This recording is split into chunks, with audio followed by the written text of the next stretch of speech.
Alô, comunidade escolar, sejam bem-vindos a mais um PulgaCast aqui do Colégio Senhora de Fátima. Eu sou o professor Rogério Meu nome é Luna Velho. e hoje nós temos uma visita muito especial. O professor Fabrício. Seja bem-vindo, professor. Olá. E ele é o coordenador e criador da Bienal de Quadrinhos de Curitiba. E hoje nós vamos falar sobre isso, história e quadrinhos. Solta a vinheta.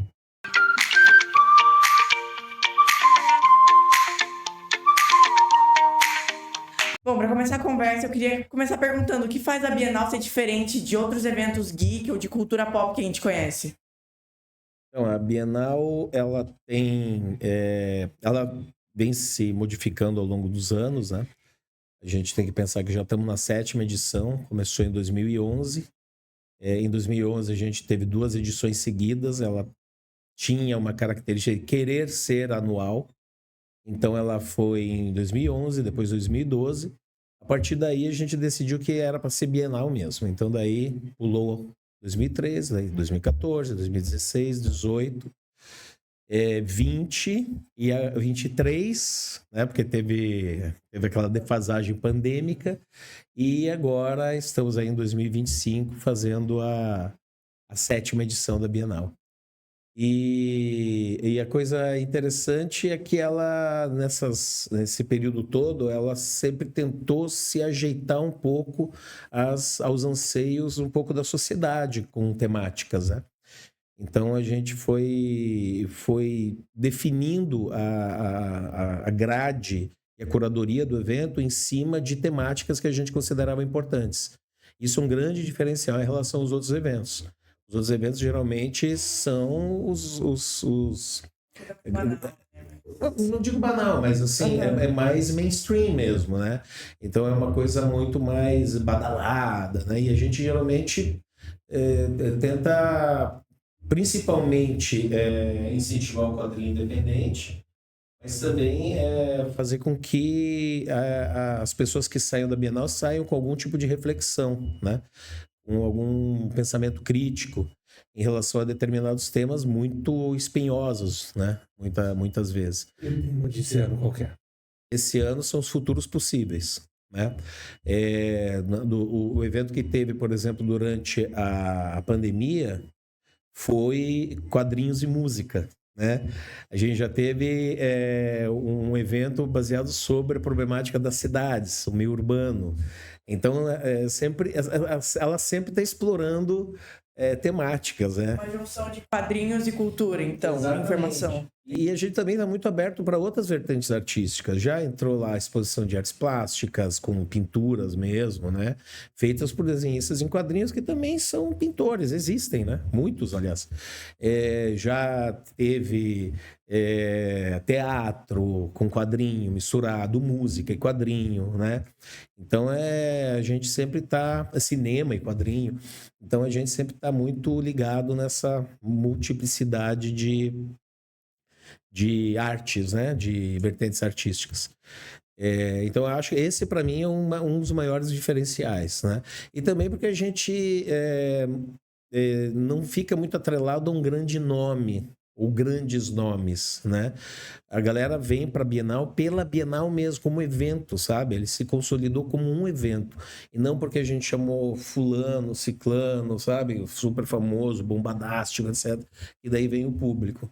A galera já está acostumado com o nosso formato, que é esse de reflexão, discussão sobre temas polêmicos, e tudo isso com muito quadrinho, né? E feira, exposições, debates, e tudo isso acontece simultaneamente durante o evento. Vocês chegaram à conclusão que deveria ser esse tema? Então, a gente está vendo um pouco a situação geopolítica mundial, né?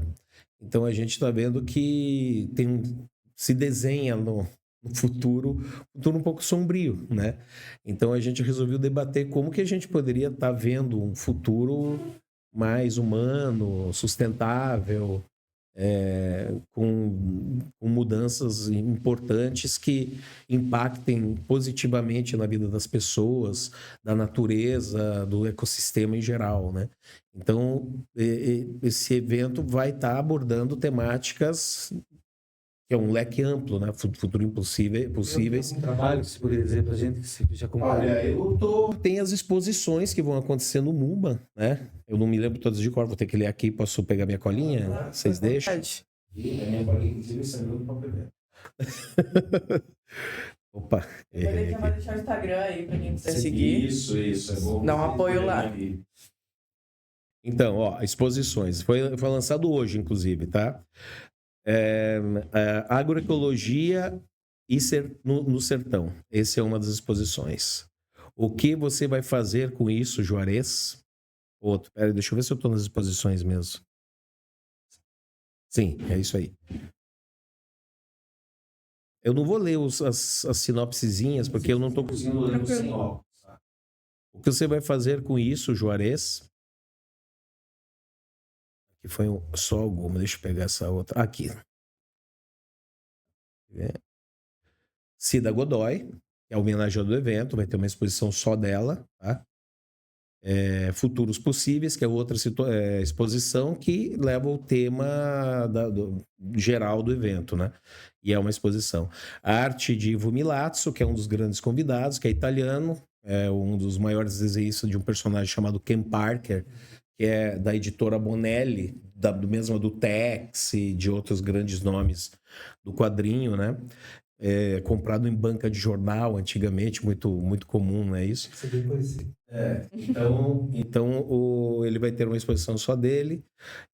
Um Gosto de Terra, também, que é outra exposição que tem a ver com natureza. Rir Até Quando o Mundo Acabe, que é uma parte mais ligada a charges e cartoons.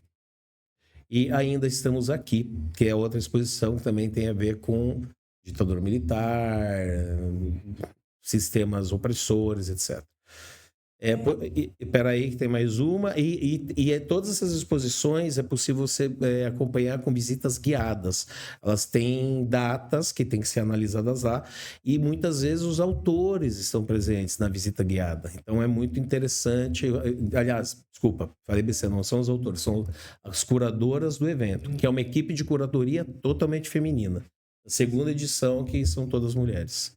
E você vai estar por lá no dia do evento? Eu vou estar por lá meio como alguém. Tudo lá, visitando, meio turisticamente. Eu vou rever os amigos, etc. Mas eu vou estar trabalhando também, vou estar ajudando. Provavelmente eu vou fazer algumas oficinas, principalmente para as crianças, devido ao fato de eu fazer isso na vida, né? No dia a dia. Né? Como você bem sabe, né? Então vai ter vou estar lá fazendo isso também. Né? E eu levo sempre minha filha, ela adora, e ela vai desde quando... A minha filha, por exemplo, nasceu na edição 2018, né? Ela nasceu praticamente dentro do evento. A homenageada da Bienal é a Cida Godoy, certo? Para quem nunca ouviu falar muito sobre ela, o que você poderia dizer pra gente de importante sobre? Olha, a Cida Godoy, ela é um pedaço importantíssimo da história do quadrinho brasileiro. Tá? Ela é uma roteirista, apesar de desenhar muito bem, diga-se de passagem, mas ela é principalmente roteirista, e ela é roteirista de um período histórico do quadrinho nacional, onde as histórias de terror andavam, né, nas alturas. Então foi principalmente durante a década de 60, 70 e boa parte dos 80 também. E daí, nos anos 90, essas editoras, que eram várias, tá? Não eram poucas, inclusive uma paranaense bem famosa, bem forte, chamada Grafipar. Você já deve ter ouvido falar, talvez. E esses contos de terror era o que havia nas bancas de jornais. A juventude da época devorava isso daí, né? E a Cida tem... Ela, primeiro, mulher negra dentro desse mundo que é um universo muito masculino, tá? Melhorou muito nos últimos 10 anos, teve essa entrada das autoras mulheres aumentou drasticamente, mas durante décadas ele foi um lugar, um clube do bolinha, digamos assim, sabe? Então a maioria eram homens. E ela, bem nesse período, estava lá, roteirista, e grandes nomes do quadrinho nacional desenharam roteiros dela. Nico Rosso, Eugênio Colonese, Flávio Colim. Gente, tipo, os grandes desenhistas daquela geração desenharam histórias dela. E ela andava esquecida, porque esse período histórico mesmo dos quadrinhos acabou caindo no esquecimento, porque mudou, o mundo mudou muito radicalmente. Então, esse é um trabalho também de resgate, né? Da memória, da história do quadrinho. Então, eu me esqueci de falar um outro autor que desenhou para ela, foi o Rodival Matias, que é outro grande também. E então é isso, ela representa um pedaço da história do quadrinho nacional bastante importante e que vendia muito. Mas era uma época de banca de jornal, de quadrinho impresso, em branco e preto, esses quadrinhos, propositalmente em branco e preto, né? Então, ela realmente para mim, foi uma escolha, assim, acertadíssima da curadoria, realmente. E ela trouxe para dentro do roteiro do terror coisas do folclore brasileiro, que não era assim, era um terror mais meio filo-americano, sabe? Norte-americano. E não, ela começou a trazer características nacionais para essas histórias de terror. Então, foi bem interessante. Outro nome que eu também não falei, que inclusive era editor também dela, era o Rodolfo Zala, que era um argentino. Foi muito importante para o quadrinho de terror aqui no Brasil, né? Então, a Cida vai ser um momaço, realmente muito acertado. E o prêmio que ela vai ganhar, só para vocês saberem, se chama Prêmio Cláudio Seto. E também é uma coisa para a memória, para a lembrança do quadrinho. O Cláudio Seto foi um dos maiores desenhistas do Paraná. Ele também fazia história de terror e era parceiro em muitas histórias com o Paulo Leminski. Então, a gente não está falando de qualquer, sabe? Galera poderosa. A gente está falando de gente muito forte, sabe? A Cida, o Seto, etc. Então, esse prêmio ele é dado, toda edição da Bienal, desde 2014, é dado esse Prêmio Cláudio Seto de quadrinhos, que é uma estatueta que geralmente é feita por um nosso amigo que é aqui de Curitiba, chama do Thiago Provin, que faz action figures para Marvel, para DC, oficial, tá? Ele é aqui de Curitiba. Então ele faz essa estátua pra gente, né? E a gente entrega para o homenageado daquela edição. De uma representação paranaense. Pensa assim, né? A arte aqui, feita aqui em Curitiba, você tem muitas exposições, você tem muitos museus, vários artistas aqui de Curitiba. Agora, história de quadrinhos, nós estamos ali no Solar do Barão, né? A Gibiteca. Vocês sabiam que é a mais antiga do mundo? Do mundo. Nesse formato, é a mais antiga do mundo. Quem fez esse levantamento foi o Kei Maguire, que é um dos criadores da Gibiteca. Além de ser um arquiteto renomado aqui da cidade e urbanista também. Mas ele fez uma pesquisa, girou o mundo inteiro e naquele formato a Gibiteca é a mais antiga do planeta Terra, a Gibiteca de Curitiba. E é por isso que a gente tem um evento desse porte aqui. Porque a gente tem algo como uma Gibiteca, que é o coração pulsante do quadrinho no dia a dia, né?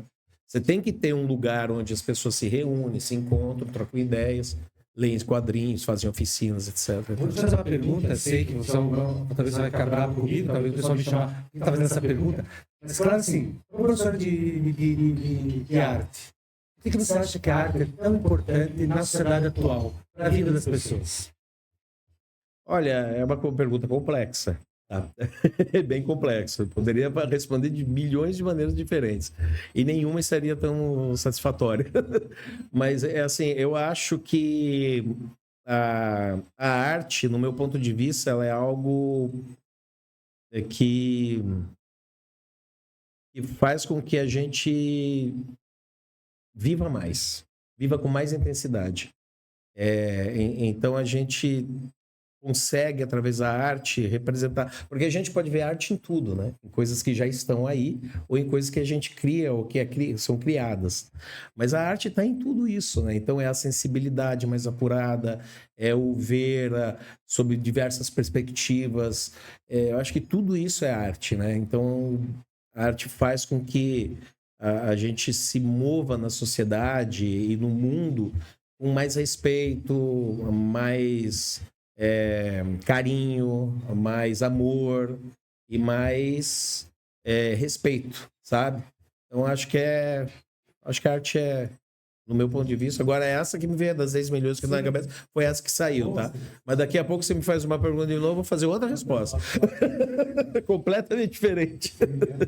Porque a arte, ela também tem muita representação, né? Tanto histórica, como você falou da Cida Godoy, que trouxe representatividade para mulheres negras no mundo da arte, de tantas formas que as pessoas podem se expressar e trazer amor, né?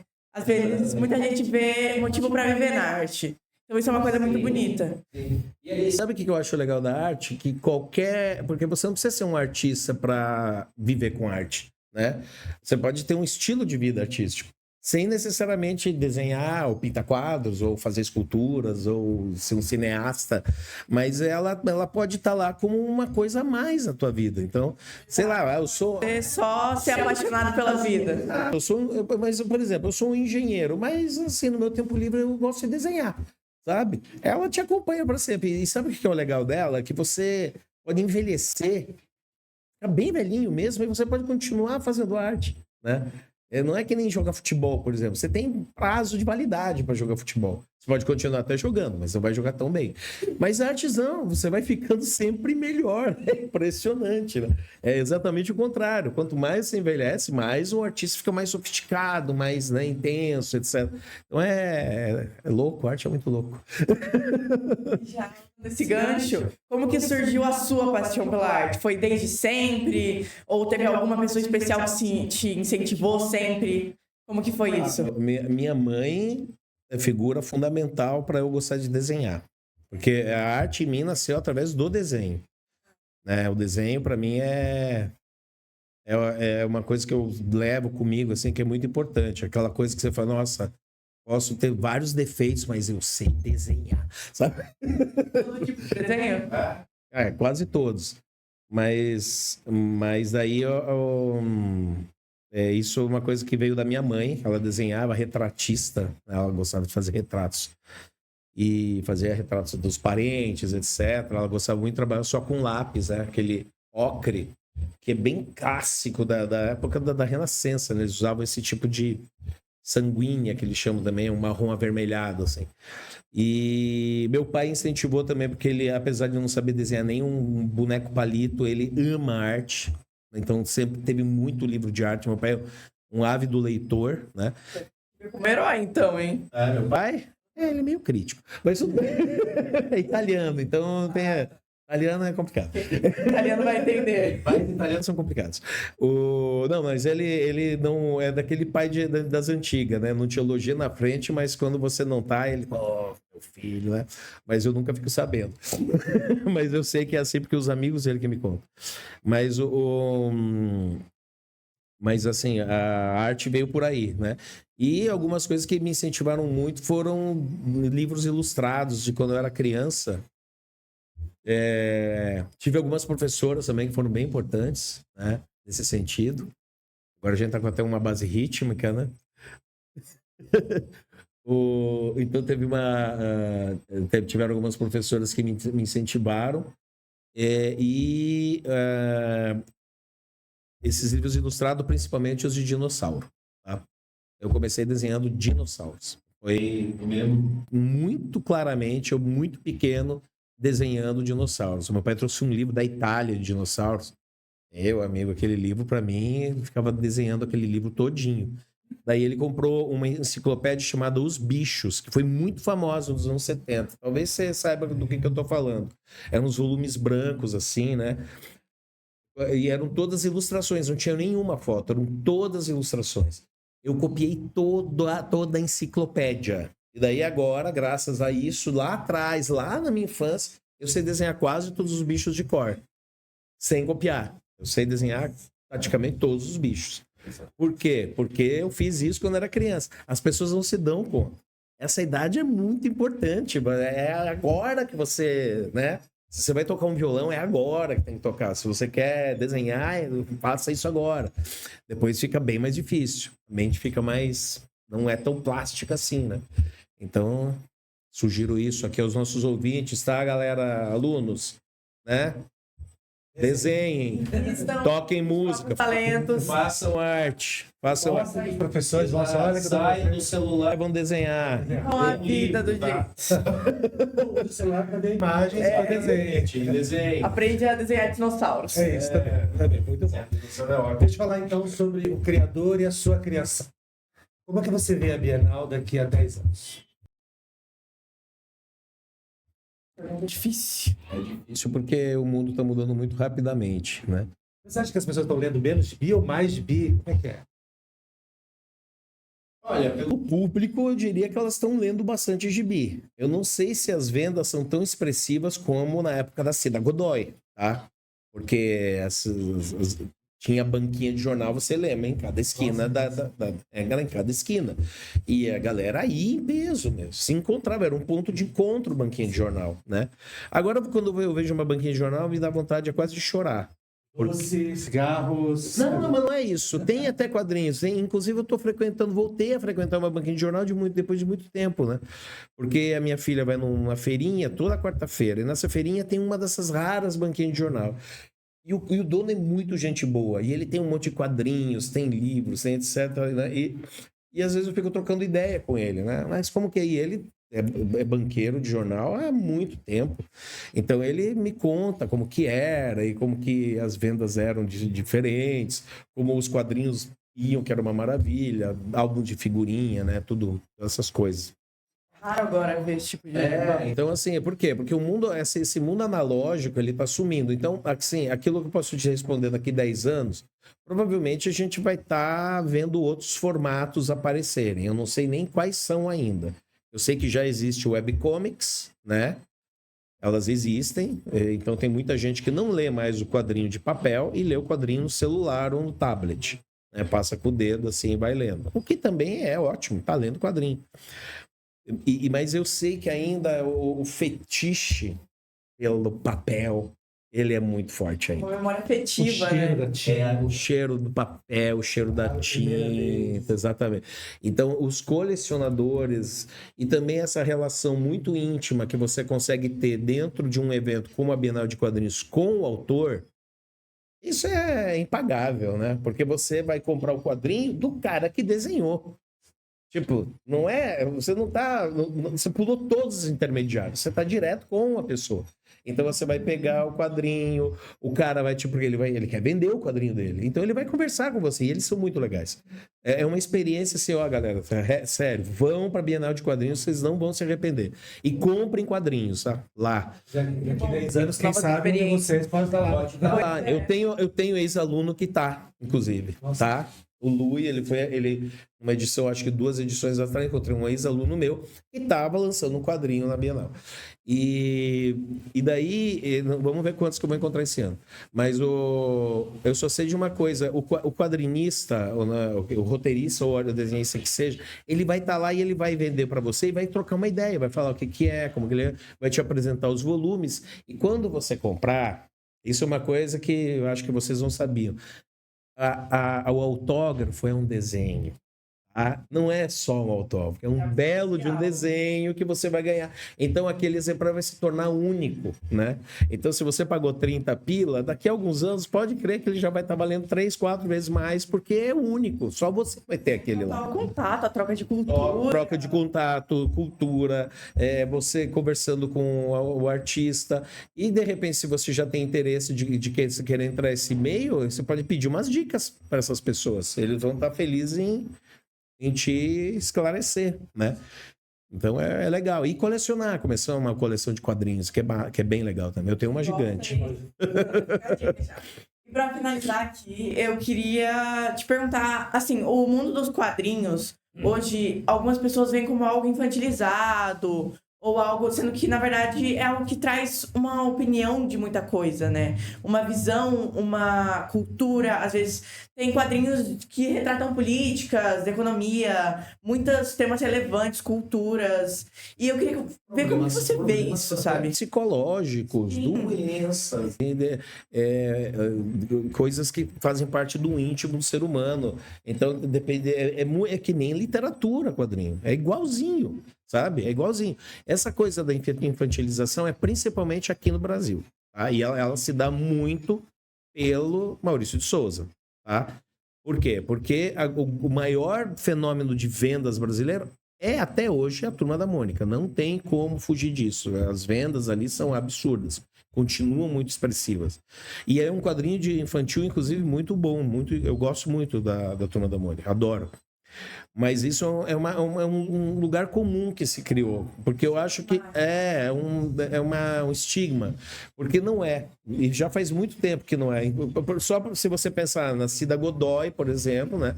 Quadrinho de terror. Aquilo não era para criança, era de terror, né? Então, assim, tinha quadrinho erótico, tinha quadrinho de faroeste, tinha quadrinho de tudo que você imaginar. Então,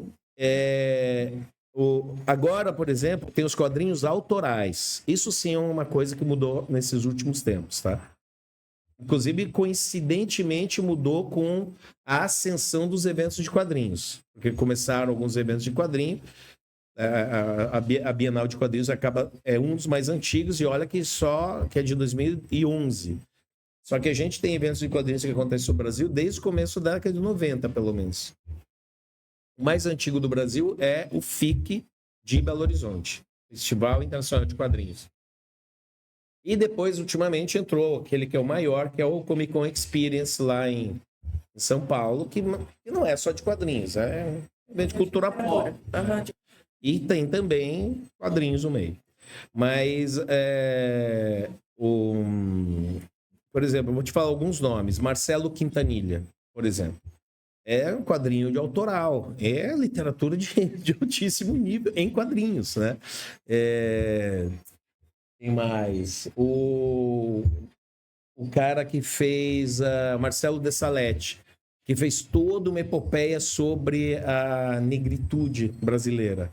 Então ele fez Angola Janga, Cumbi, que são todos quadrinhos que têm essa temática da escravidão como cerne, como tema principal. Extremamente Exatamente. Love Love Six, que é uma quadrinista que fala do mundo, do universo feminino, né? Com muita propriedade, muito forte também, né? E muita, como se diz, exercendo os seus direitos, suas garras, etc. Então, assim, nossa, eu posso te falar uma infinidade aqui, né? É tanto que nem consigo... Eu adoro podcast, só pra... Mas tem muita gente, mas eu acho que é muito importante a galera começar a ver isso, né? Eu fui meio bobo de não ter trazido algumas coisas aqui que eu podia ter mostrado, né? Eu queria te dar uma pergunta. Última. Né? Se você fosse para uma ilha deserta, qual o HQ que você levaria? É o seu, aquele que você gosta mais.